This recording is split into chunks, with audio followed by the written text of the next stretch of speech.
Bonjour, je suis José María Ferrer de la Peña, le consul général d'Espagne à Bordeaux.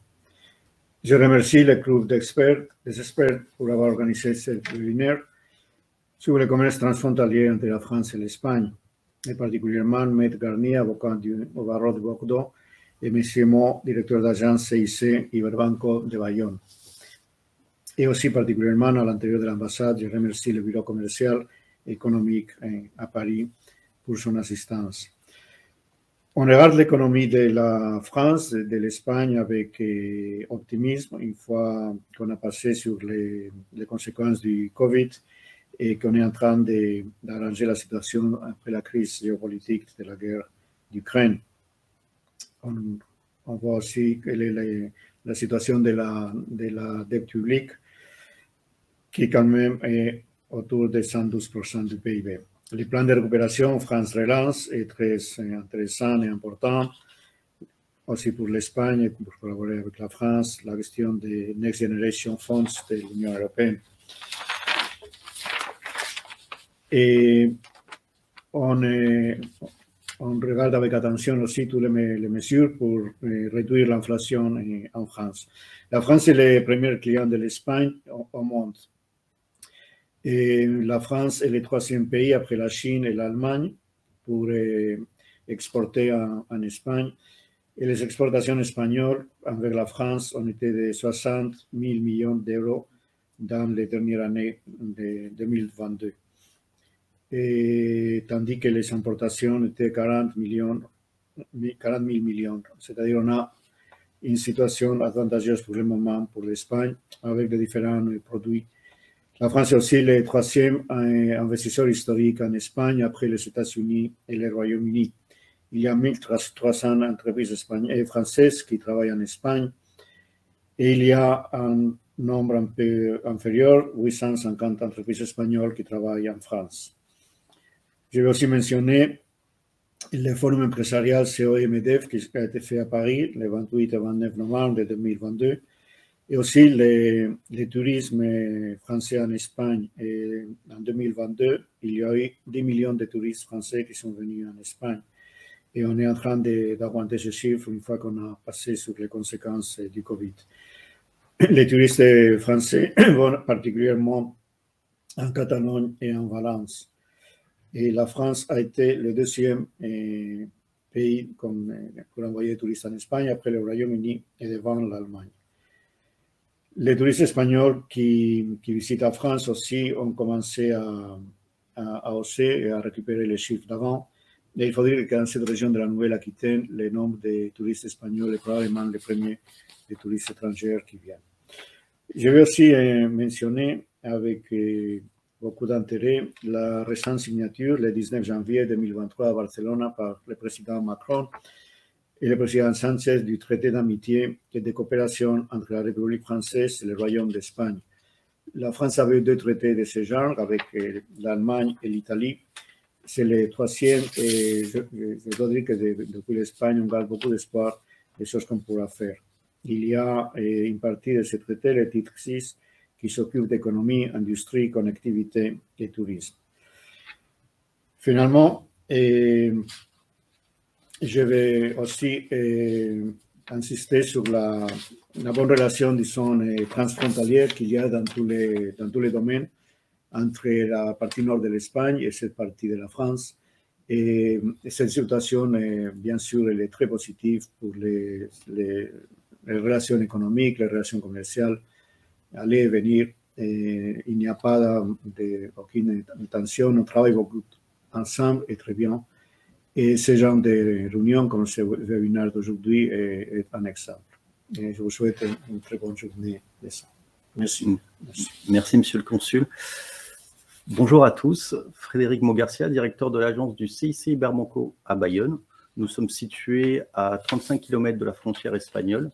L'idée aujourd'hui est de partager avec vous mon expérience sur l'installation des sociétés françaises en Espagne, mais également des sociétés espagnoles en France. Au CIC Iberbanco, nous avons la chance d'avoir une double culture, non seulement au niveau de la langue, mais également au niveau de la lecture des documents administratifs et bancaires.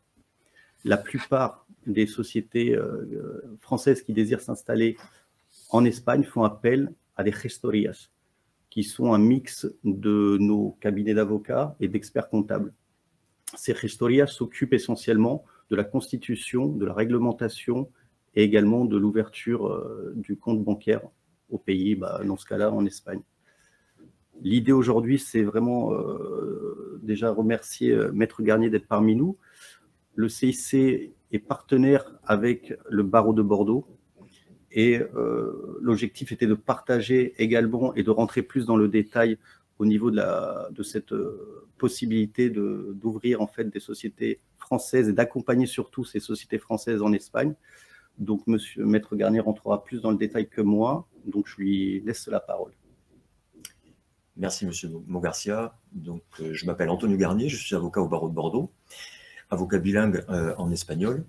Donc, j'ai mon cabinet, mais je fais également partie au sein du barreau de Bordeaux de ce qu'on appelle l'Institut des avocats bilingues, dans lequel nous nous réunissons sur 7 ou 8 langues différentes d'avocats bilingues, donc qui peuvent apporter, l'idée étant d'apporter des services dans la langue des personnes qui sont originaires d'autres pays que la France, des conseils juridiques de qualité, mais également dans la langue de chacun.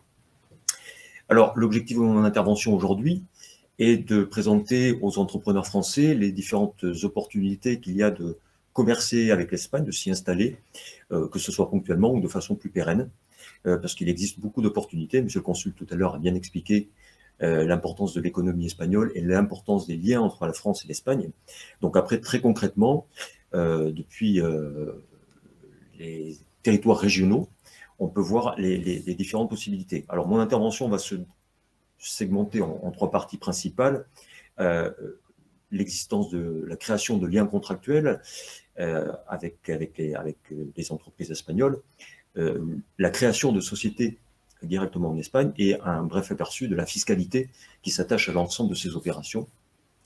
Évidemment, on pourra rentrer plus dans le détail en fonction des questions qui nous seront posées à la fin de l'intervention. Alors, pour vous indiquer, donc, Monsieur le consul insistait dessus, il y a beaucoup d'opportunités pour les entreprises françaises de faire des affaires en Espagne. Alors, très concrètement et très à proximité, puisque notre région est frontière avec le Pays Basque espagnol, la Navarre et même l'Aragon. Il y a ici beaucoup d'opportunités, puisque le tissu commercial et industriel de l'autre côté des Pyrénées est assez important. Donc, les liens contractuels qu'on peut créer, ils peuvent être donc ponctuels, faire une opération de vente directement. Donc, dans ce cas-là, le suivi juridique qui s'impose est assez léger. On peut s'appuyer sur un devis des conditions générales de vente. Mais à partir du moment où l'opération est un peu plus particulière, il peut être bon de s'entourer d'un cadre contractuel un peu plus précis. Mais surtout, là où l'intervention de conseil auprès des entrepreneurs peut être plus important et plus intéressant, que ce soit un soutien bancaire ou un soutien juridique notamment, c'est quand on commence à envisager des relations plus pérennes, plus dans la durée, avec un partenaire ou des partenaires espagnols. Donc ici, ce que moi je peux inviter les gens à faire, ceux qui veulent saisir les opportunités de faire des affaires en Espagne, c'est de créer un cadre contractuel qui soit suffisamment précis pour que les choses se passent bien et que l'image d'ailleurs de l'entreprise soit valorisée à la juste mesure. Il va être important dans un contrat de déterminer le droit applicable, parce qu'on applique le droit français ou le droit espagnol par exemple, quelle va être la juridiction compétente si un litige arrive. Ce sont des choses auxquelles il faut réfléchir avant de signer un contrat, et puis évidemment toutes les clauses classiques de limitation de garantie, de réserve de propriété, les garanties de paiement qui peuvent exister. Tout ce cadre-là doit être réfléchi avant de signer un partenariat. Alors pour ma part, j'avoue que je milite beaucoup sur la rédaction de contrats bilingues, matérialisés par 2 colonnes sur les documents. Vous avez une colonne en français, une autre colonne en vis-à-vis en espagnol. Ça rassure les 2 partenaires et ça permet d'être beaucoup plus d'éviter tous les problèmes d'interprétation, en tout cas la majorité, entre les partenaires. Après, devant les juridictions, de toute façon, on se sert des contrats. Et c'est un outil très très intéressant qui rassure beaucoup. Et quand on rassure, surtout dans une relation transfrontalière, les affaires se font beaucoup plus facilement puisque la confiance naît entre les partenaires. Dernier point sur ce sujet, beaucoup des contrats que l'on voit se développer dans les relations transfrontalières, ce sont ce qu'on appelle les contrats de distribution. Ça va être la franchise, les concessions, les contrats d'agence, voire les accords de distribution exclusive. Donc très concrètement, vous avez une entreprise française qui a développé un type de produit ou un type de service particulier et qu'il envisage, qu'il estime que le marché espagnol peut présenter un intérêt particulier. Donc dans ce cas-là, on peut assister ces entreprises pour la création des contrats qui vont aller avec pour trouver des partenaires pertinents. Une fois qu'on a passé ce cadre, une des questions qu'on nous pose souvent quand on rencontre un entrepreneur français qui veut commercer en Espagne, c'est la thématique des recouvrements de créances. On se dit, oui, très bien, on va développer un partenariat, on va vendre nos produits, on va vendre nos services, mais qu'est-ce qui se passe si on n'est pas payé? Alors, ici, il convient d'être rassurant pour les partenaires, puisque d'abord, on est, la France comme l'Espagne, au sein de l'Union européenne, donc il y a une harmonisation des normes et des règles qui est très importante, et chaque année qui est de plus en plus importante, mais également, vous avez très concrètement des procédures qui ont été mises en place par les institutions européennes et validées tant par le gouvernement français comme le gouvernement espagnol, donc des procédures de recouvrement de paiement qui sont extrêmement simplifiées, notamment pour, vous avez par exemple la procédure simplifiée pour les créances de moins de 5 000 €, dans lequel c'est quasiment comme une injonction de payer que vous envoyez dans le tribunal compétent en Espagne, si c'est le cas ici, et qui en quelques semaines va résoudre le cas, évidemment à supposer que les documents contractuels sont suffisamment précis. Et voilà. Et vous avez également, une fois que vous avez obtenu une décision positive, des accords également pour l'exécution des décisions, puisqu'il ne suffit pas d'obtenir une décision, mais encore faut-il qu'elle soit efficace. Et là aussi, vous avez des mécanismes de coopération entre les justices françaises et espagnoles qui permettent d'obtenir des résultats très satisfaisants dans l'exécution des décisions. Donc là-dessus, je crois qu'il ne faut pas avoir faut pas mettre de frein sur ce sujet-là. Je passe au second thème sur la création d'une société en Espagne. Donc ici, on est dans une perspective un peu plus intégrée, on va dire. Donc une entreprise française cherche à vouloir s'implanter en Espagne. Donc vous avez différents cas de figure qui peuvent être envisagés. Alors, première précision, la SAS, Société par action simplifiée, qui est très en vogue en France, et vous n'avez pas d'équivalent en Espagne. C'est une des grandes différences qui existent, puisque sinon, pour le reste, les règles de droit des sociétés sont très proches entre la France et l'Espagne, notamment du fait de l'harmonisation du droit européen, dont je parlais tout à l'heure, mais également parce qu'on est dans des cultures juridiques assez proches. Donc, en écartant la possibilité de créer une SAS, après vous avez les formes plus classiques qu'on connaît en France comme en Espagne. Vous avez la société limitée, l'équivalent d'un SARL, donc le régime est très très proche. La seule petite différence, c'est qu'il faut un capital minimum. Ici, on demande 1 €, en Espagne, ça va être 3 000. Et pour le reste, après, on fonctionne très proche. Et ensuite, pour des structures plus grosses, sur des implantations plus importantes, vous avez la société anonyme qui peut être créée avec, là pour le coup, un capital minimum de 25 000 €. Mais je voudrais aussi insister ou alerter, intéresser peut-être les assistants à ce webinaire sur d'autres formes qui peuvent exister, notamment la société coopérative qui est très en vogue en Espagne, qui fonctionne très bien et qui donne d'excellents résultats. Donc ça peut être une solution de créer des sociétés coopératives ou d'adhérer à des sociétés coopératives qui existent déjà, puisque ça fonctionne très bien, notamment au Pays Basque espagnol. Il y a également la société européenne, qui est une société là aussi de taille assez importante, on est très proche de la société anonyme, mais qui est l'avantage de la société européenne, c'est que vous pouvez commercer dans tous les pays de l'Union européenne sans formalité particulière, puisque c'est une forme qui est harmonisée dans l'ensemble des pays. Il y a même pas, la question n'est même pas de venir traduire les actes, tout est fait dans une volonté de grande simplicité. Les autres formes, il y avait des formes plus alternatives de développer des affaires et des relations avec des partenaires espagnols. C'est ce qu'on appelle les groupements d'intérêt économique. Vous avez l'équivalent en Espagne, et également le groupement d'intérêt économique européen, qui est donc une forme là aussi harmonisée, qui permet de développer utilement des partenariats. Alors ici, on n'est pas sur une relation complète comme de création de filiales, par exemple, mais on va développer des services communs entre une société française et une ou plusieurs sociétés espagnoles, par exemple sur des différents types de services qui peuvent être utiles entre deux projets qui vont développer des synergies ensemble. Il y a une particularité aussi que je peux citer, l'Union temporaire d'entreprise, UTE, qui est un groupement provisoire qui est propre au droit espagnol, qui permet là pour le coup de développer un projet ponctuel de développement. Ça s'applique beaucoup en matière industrielle notamment. On va faire un projet commun entre une société française et une société espagnole. Plutôt que de créer une succursale, ce type de contrat très ponctuel peut être une option intéressante. Et puis enfin, je pourrais citer donc la création pour le coup soit de filiales, donc là pour le coup on crée une société en Espagne qui va être détenue à 100% ou à moins de 100% par la société française qui veut s'implanter.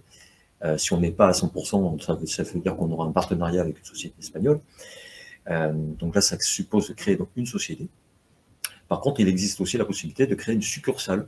Donc une succursale, c'est une entité qui n'aura pas d'existence juridique, enfin en tout cas pas de personnalité juridique, pardon, en Espagne, mais qui aura bien une existence. Elle sera déclarée auprès des autorités espagnoles, mais la responsabilité restera intégralement pour la société française qui en est la mère. Juste quelques informations très pratiques sur la constitution d'une société, donc qu'on se soit la création directe en partenariat ou la création d'une filiale. Pour la constitution, c'est une particularité en Espagne, c'est que vous avez un acte notarié qui doit être fait pour la signature des statuts. Donc la rédaction peut être faite, comme disait M. Mogarcia tout à l'heure, par une gestoria, par un cabinet d'avocat directement, en fonction de chaque cas. Mais dans tous les cas, la signature devra se faire par acte notarié, et c'est le notaire ensuite qui s'occupe de l'essentiel des formalités pour donner existence légale à la société. Je précise également que comme pour les SARL en France, vous avez des statuts types qui ont été validés par le gouvernement espagnol, qui peuvent être utilisés le cas échéant. Même si là, dans des cas d'opérations transfrontalières, nous, on recommande toujours de faire des statuts plus spécifiques, puisqu'on va mettre en place des règles préalables. Je précise également, c'est une des différences qu'on trouve en Espagne par rapport au droit français, c'est que quand on crée une société, on va faire une réserve du nom de la dénomination sociale qui va être créée. Ça permet à l'autorité régulatrice espagnole de vérifier que ce nom n'est pas déjà utilisé.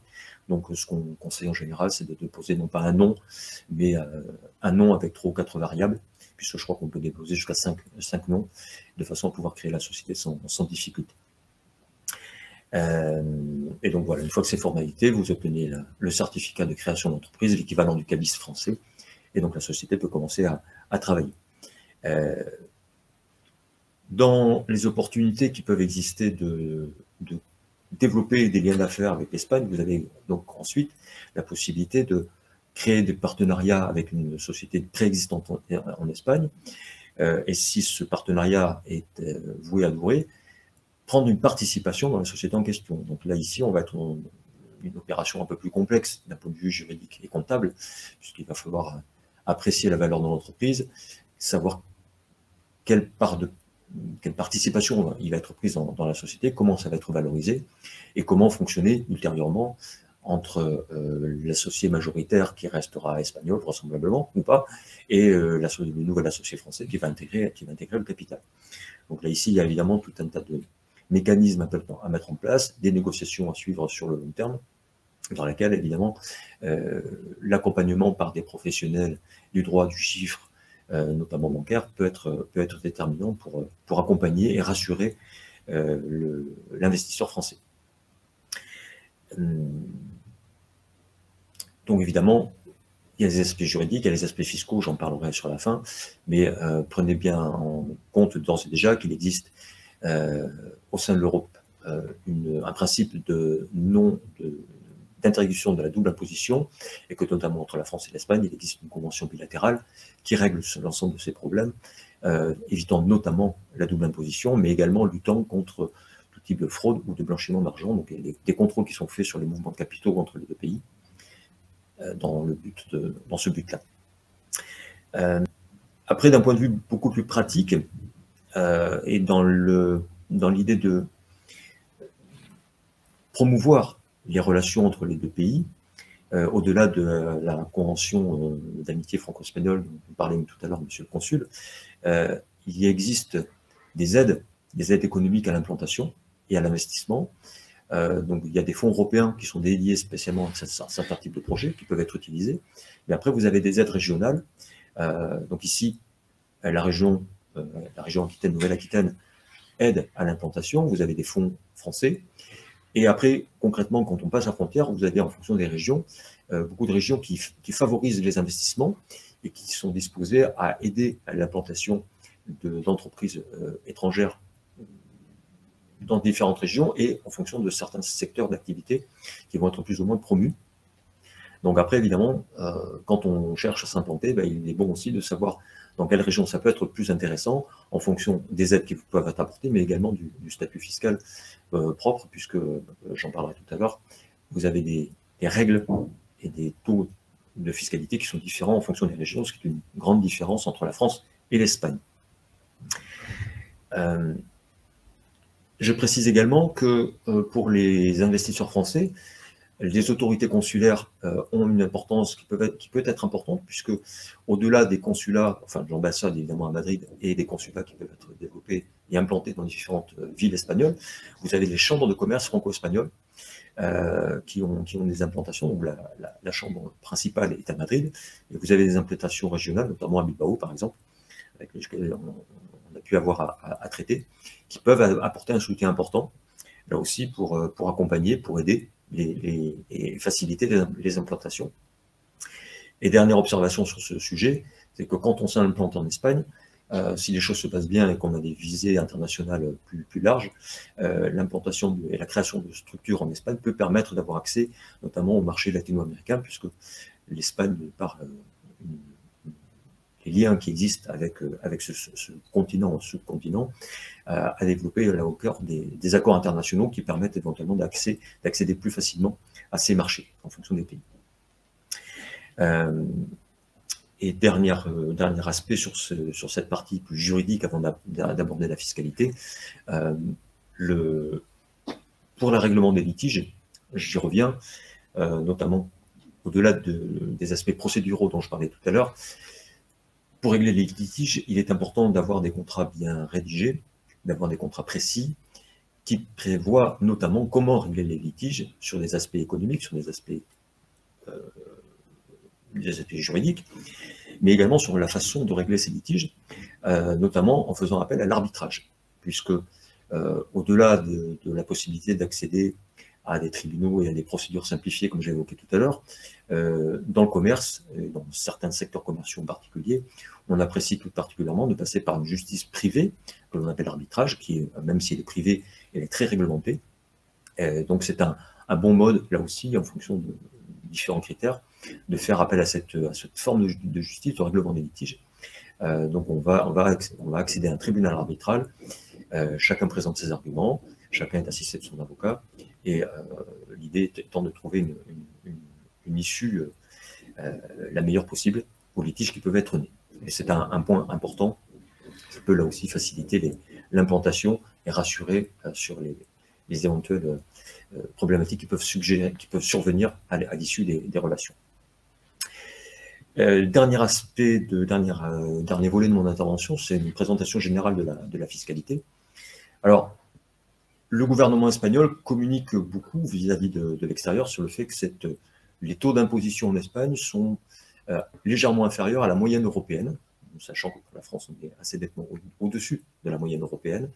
Donc ça vous donne déjà une idée générale du sort qui peut être réservé aux investisseurs qui veulent s'implanter ponctuellement ou durablement en Espagne. Le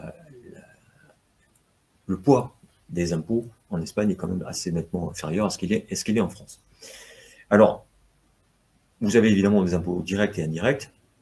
Sur les impôts directs, pour ce qui concerne le droit des affaires, vous avez principalement l'impôt sur les sociétés, donc ça suppose évidemment la création d'une société, que ce soit par une filiale, un développement, d'un partenariat, une prise de participation dans une entreprise espagnole préexistence ou la création directe d'une société complètement. Le taux de l'impôt sur les sociétés en Espagne est de 25%. Après, vous allez avoir différentes options. Chaque cas doit être examiné différemment, puisque si vous êtes, s'il y a une société mère qui reste en France, on va appliquer différentes règles, etc. Donc, il faut envisager différents sujets. Et évidemment, l'idée ici n'est pas de répondre concrètement à chaque situation, mais de donner des lignes générales. Je précise qu'il existe en Espagne un régime spécifique, ce qu'ils appellent la holding espagnola, qui est sous l'acronyme ETVES. Ce sont les entités qui détiennent des participations étrangères, qui offrent pour le coup un régime fiscal très intéressant pour quand il y a un volume d'affaires qui se fait en Espagne, mais qui va être transféré dans un autre pays, notamment au sein de l'Union européenne. Donc vous avez un régime fiscal très, très intéressant. Donc, pour vous dire qu'il existe de multiples possibilités et qu'évidemment chaque cas doit être examiné différemment pour examiner l'intérêt des différentes options qui se présentent. Vous avez ensuite l'impôt sur le revenu, IRPF espagnol. J'en parle ici parce que l'idée, évidemment, n'est pas de présenter l'implantation du citoyen français en Espagne, même si ça peut arriver, mais surtout que cet impôt sur le revenu peut s'appliquer surtout sur son volet pour les non-résidents. Puisque j'évoquais tout à l'heure la possibilité, quand on développe un lien avec l'Espagne, la possibilité de créer donc, des partenariats via, par exemple, des contrats de distribution ou la création de succursales qui n'ont pas de personnalité juridique en Espagne. Dans ce cas-là, vous allez générer du revenu et ce revenu va avoir vocation à être transféré vers la France. Donc, ce mouvement d'affaires va faire l'objet d'une taxation au titre de l'impôt sur le revenu des non-résidents, et non pas sur l'impôt sur les sociétés. Donc là, évidemment, dans le plan général d'investissement, c'est un sujet qui devrait être étudié.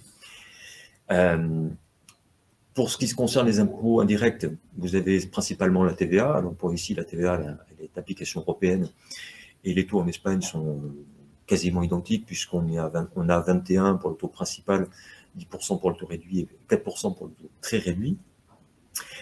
Étant précisé que vous avez des taux particuliers dans certaines régions, Canaries et à Ceuta et Melilla notamment. Deuxième aspect sur les impôts indirects, vous avez donc des impositions qui s'appliquent à certaines opérations, ce qu'on appelle les transmissions patrimoniales et les actes juridiques. Alors, pour les premiers d'entre eux, c'est ce qui concerne ce qu'on appelle les transmissions onéreuses, c'est-à-dire toute opération de vente de participation, de vente d'immeubles, d'actifs immobiliers, des choses comme ça, sur lesquelles vous allez avoir une taxation.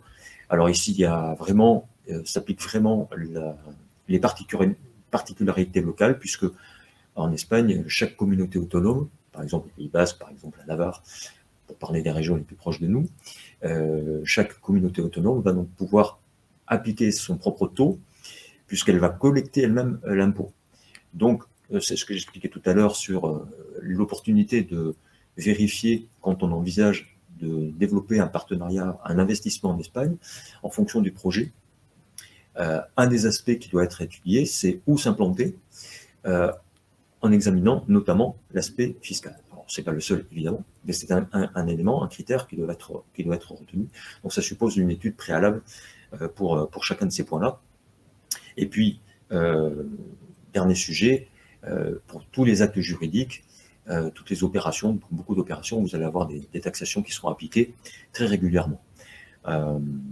Et là aussi, en fonction des communautés, vous aurez des taux et des exemptions qui vont arriver en fonction des sujets. Donc là aussi, chaque sujet doit être étudié très précisément.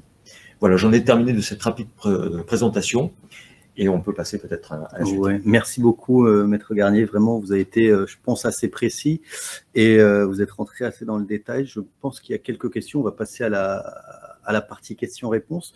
J'ai cru apercevoir une question, mais vous venez de donner la réponse. Ça concernait la TVA. Alors, je vais revoir. On va les prendre une par une. Alors, effectivement, quel est le taux indirect? Bon, ça aussi, je pense que vous avez répondu, mais quel est le taux indirect sur les revenus? Alors, pour l'impôt sur le revenu, je ne sais pas exactement qu'est-ce que recouvre cette question, mais pour l'impôt sur le revenu, donc comme je l'indiquais tout à l'heure, la première question à se poser, c'est est-ce qu'on est résident en Espagne ou est-ce qu'on est non résident? Parce que là, pour le coup, ce sont deux régimes différents qui vont s'appliquer.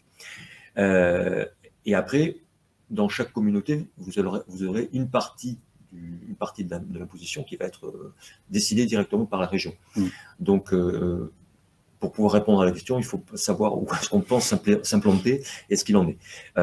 Globalement, encore une fois, le taux d'imposition est plutôt moindre que ce qui se fait en France, mais c'est difficile de donner une réponse beaucoup plus précise. Très bien, merci. Après, il y avait une autre question sur mon futur fournisseur est en Espagne. Est-ce que la TVA existe en Espagne? La TVA existe en Espagne. Ouais. Alors, dans toutes les opérations qui vont être comme ça, donc d'achat-revente, avoir un accord avec le fournisseur, donc il faut déterminer la TVA applicable, mais on va appliquer ce qu'on appelle la TVA intracommunautaire. Donc, normalement, chacun sur ses documents commerciaux et documents contractuels, on a ce numéro qui est affecté ici par l'administration fiscale, puisque vous ne payez la TVA qu'une fois. Donc, elle va être payée soit en Espagne, soit en France. Donc, il y a un des deux partenaire qui ne va pas payer la TVA. Donc ça, on détermine le pays dans lequel l'assiette de TVA va être perçue en fonction du type d'opération. Là aussi, on est difficile de donner des généralités parce que chaque cas est différent. Très bien, merci. Alors, je vais rebondir sur la première question qui était quel est le taux indirect sur les revenus? Donc là, ça va être encore plus dans le détail. C'est pour les résidents et non résidents. Comme ça, tout le monde est content et on peut on peut répondre dans les deux cas. C'est ça. Je suis désolé, mais il faut. Alors, pour les résidents, les taux vont varier. Enfin, c'est comme le système français, si vous voulez. Donc, ça va dépendre de la famille, de l'implantation régionale. Encore une fois, j'insiste dessus parce que c'est différent. C'est la grande différence qui existe entre la France et l'Espagne. Vous allez avoir, donc, vous aurez des taux différents en fonction des régions et puis après, en fonction de votre situation. Mariés, pas mariés, des enfants, pas d'enfants, les investissements qui auront été faits avec différents dégrèvements qui peuvent s'appliquer. Donc c'est assez particulier. Pour les non-résidents, là aussi, les taux vont être assez différents. Mais pour vous donner une idée, quand vous faites une remontée quand vous êtes donc l'implantation, par exemple, d'une succursale en Espagne, l'argent qui va remonter à entre guillemets, la société mère, même si le terme n'est pas tout à fait précis, et juste ici, le taux qui va s'appliquer va être assez intéressant par rapport à ce qui peut être appliqué en France. Mais après, en fonction des communautés, là encore, le taux est différent. Mais enfin, pour l'avoir vu, moi, dans des dossiers, pour avoir eu des retours de clients, c'est globalement plutôt intéressant de ce côté-là. Très bien, merci. En rappelant toujours qu'il y a toujours le principe de double imposition qui doit être toujours sur lequel il faut être particulièrement vigilant. Donc, quand on a payé un impôt dans un des deux pays, il faut que sur l'autre, il n'y ait pas une imposition équivalente qui soit appliquée. Très bien, merci. On va aller encore plus dans le détail dans le cadre d'un rachat d'une société déjà existante. Qui peut faire l'évaluation? Doit-on se rapprocher, donc gestor, gestoria? Oui, alors on va être sur des situations à peu près identiques en France comme en Espagne. Et la thématique, la problématique de valorisation d'une entreprise, elle dépend de beaucoup de critères. Donc effectivement, s'approcher d'une gestoria, donc comme vous l'expliquait M. Mugarcia tout à l'heure, les gestorias sont des officines qui regroupent des juristes, droit des affaires, droit des sociétés, et des experts comptables. Enfin, les compétences, ces deux compétences. Donc c'est évidemment un partenaire intéressant pour pouvoir valoriser l'entreprise. Après, auprès des chambres de commerce, vous avez aussi parfois des modèles ou des tables d'évaluation en fonction des secteurs d'activité. Parce qu'un peu comme ici en France, vous avez des critères pour valoriser tel ou tel type de fonds de commerce. En Espagne également, et en fonction des régions, parce que là aussi, la régionalisation est plus poussée en Espagne qu'en France. Vous pouvez avoir des méthodes de calcul de la valeur d'une entreprise.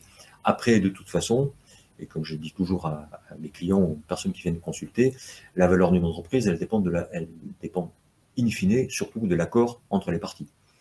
Si vous considérez qu'une prise de participation est déterminante dans votre projet économique, on peut accepter une survalorisation, ou au contraire, si on considère qu'il y a des risques importants, malgré ce que prétendra le partenaire espagnol, vous pouvez exiger ou n'accepter de fonctionner que s'il y a une minoration qui est appliquée. Donc vous avez des critères économiques, mais qui ne sont pas absolus. Il y a également des critères juridiques et des critères d'opportunité qui doivent être mis en avant dans le cadre des relations contractuelles et précontractuelles, en tout cas, qui vont exister entre les partenaires. Très bien. Certains nous demandent, ils veulent vraiment ils veulent aller au bout des choses. C'est vrai qu'ils nous demandent par rapport à une région de savoir le taux, mais je pense que ça, il vaut mieux faire du cas par cas. Oui. Je pense qu'aujourd'hui, on ne peut pas s'arrêter. Il vaut mieux prendre un rendez-vous, échanger. Je crois même que selon, à travers le partenariat, vous offrez une étude de... Je crois que c'est ça. Je crois que, si j'ai bien compris, tous les participants à ce webinaire recevront un mail à la fin de la réunion avec un lien, possibilité d'avoir une consultation gratuite d'une vingtaine de minutes. Donc voilà, pour ceux qui désirent rentrer plus dans le détail, bah voilà, vous avez cette option-là. Donc on va passer à une autre question. À mon expérience, il y a très peu de restaurants qui comprennent les subtilités et particularités des activités transfrontalières. Alors, c'est pas faux, mais il y a toujours une solution à un problème. Il y a beaucoup de restorias qui sont à la frontière. Je parle par rapport à mon expérience. Nous on est souvent partenaires de ces restorias qui comprennent. Alors, ça dépend après. Nous, c'est plutôt au Pays Basque. Ils ont ce lien, comme disait Maître Garnier. Il y a aussi un souci de région. Tout dépend de la région, de l'installation, etc. Donc, c'est vrai qu'il est difficile pour nous d'être très précis.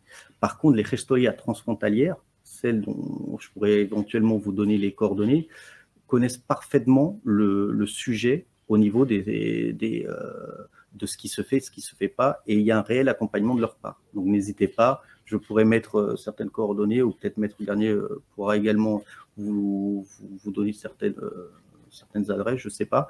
Mais en tout cas, pour ma part, je m'engage à vous envoyer certaines restorias transfrontalières du côté du Pays Basque, espagnol et français.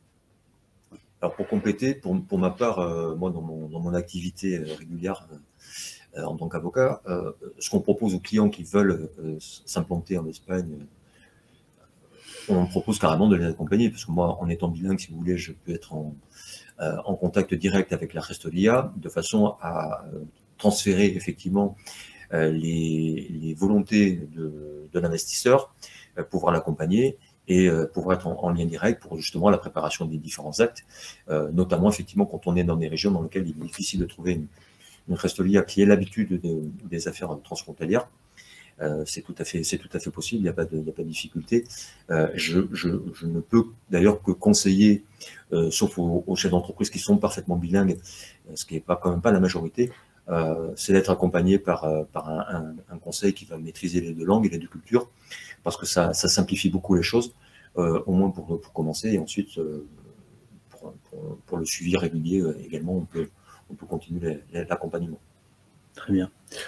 Est-il possible de commercialiser un produit alimentaire provenant de l'Espagne sous un statut d'auto-entrepreneur?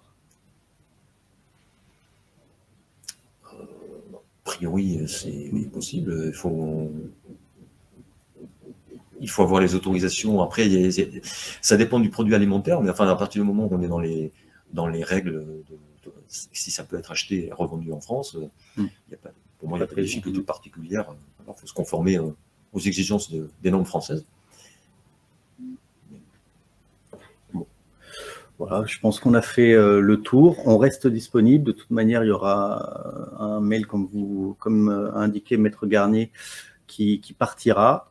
Et on essaiera de répondre à certaines interrogations. Et surtout, n'hésitez pas à faire appel au fameux rendez-vous offert par le CIC, le club des partenaires et le barreau des avocats de Bordeaux, de 20 minutes. Voilà. Merci à tous.